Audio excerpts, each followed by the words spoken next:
tanta gente odeia o Paulo Freire? O que ele fez de tão ruim? Vem, que eu vou te explicar.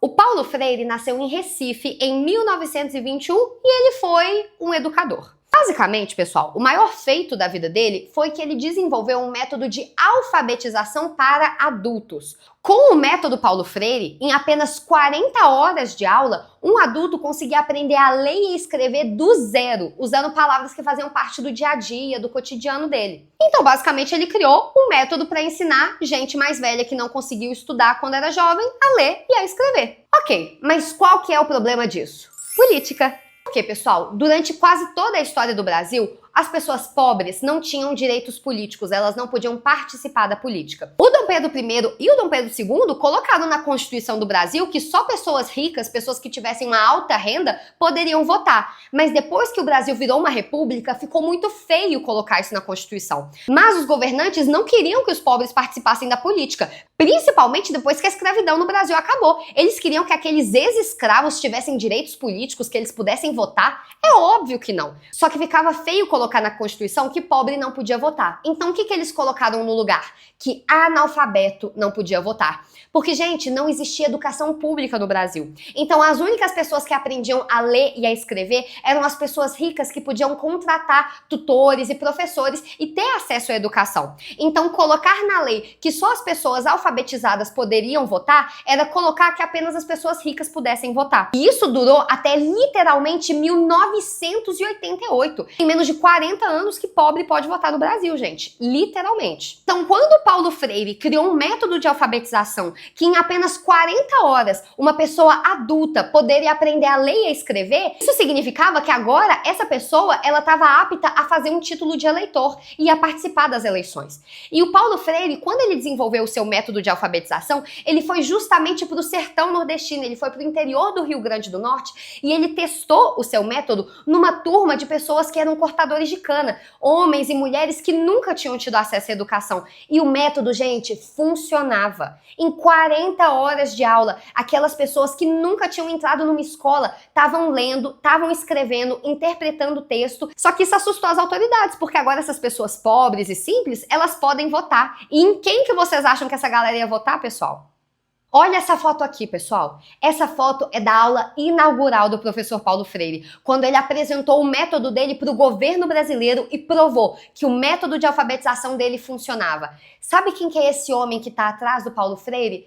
É um militar chamado General Castelo Branco, que foi literalmente o primeiro presidente da ditadura militar do Brasil. Inclusive, pessoal, o Castelo Branco, ele não só esteve presente na aula do Paulo Freire, como depois da aula, ele chegou pro professor e falou: "Antes eu achava que você era subversivo, agora eu tenho certeza." Quando começou a ditadura militar, o Paulo Freire foi preso e ele ensinou os guardas da cadeia dele a ler e a escrever.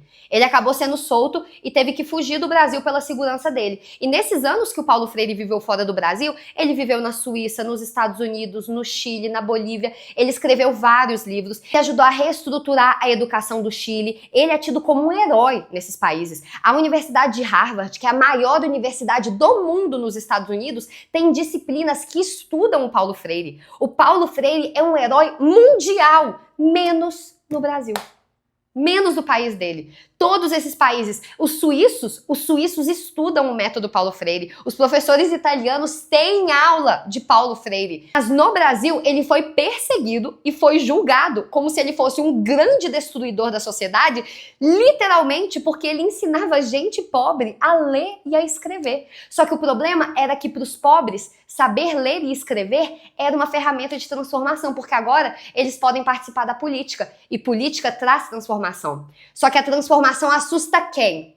Assusta quem tá no alto e tem medo de que quem tá embaixo suba e tome o seu lugar. Esse era o grande crime do Paulo Freire, ser um bom professor.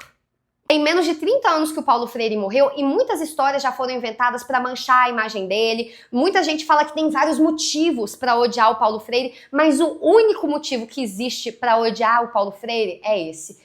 Ele era um homem que dedicou a sua vida inteira aos pobres e que ele queria que os pobres usassem a educação como uma ferramenta de mudança para sair do ciclo da miséria. Quem odiava o Paulo Freire eram os governantes que tiveram acesso à educação, mas não queria que a população geral do Brasil tivesse. Gente, na época, mais de 80% do Brasil era analfabeto.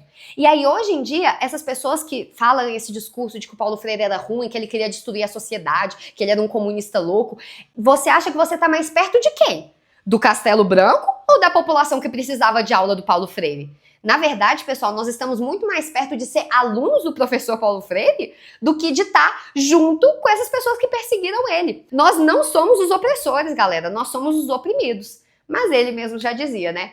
Quando a educação não é libertadora, o sonho do oprimido é se tornar o opressor. E eu vou te trazer fatos. O método Paulo Freire de fato funciona. O método Paulo Freire é respeitado em vários países pelo mundo. O Paulo Freire é um dos maiores autores de pedagogia do mundo. Os livros dele foram traduzidos para dezenas de línguas e são estudados nas maiores universidades do mundo. Você acha mesmo que se o método dele não fosse bom, tantas instituições internacionais prestigiadas iam reconhecer? Você acha que se ele tivesse mentindo, Harvard ia colocar ele no currículo? Será que tá todo mundo errado, menos você?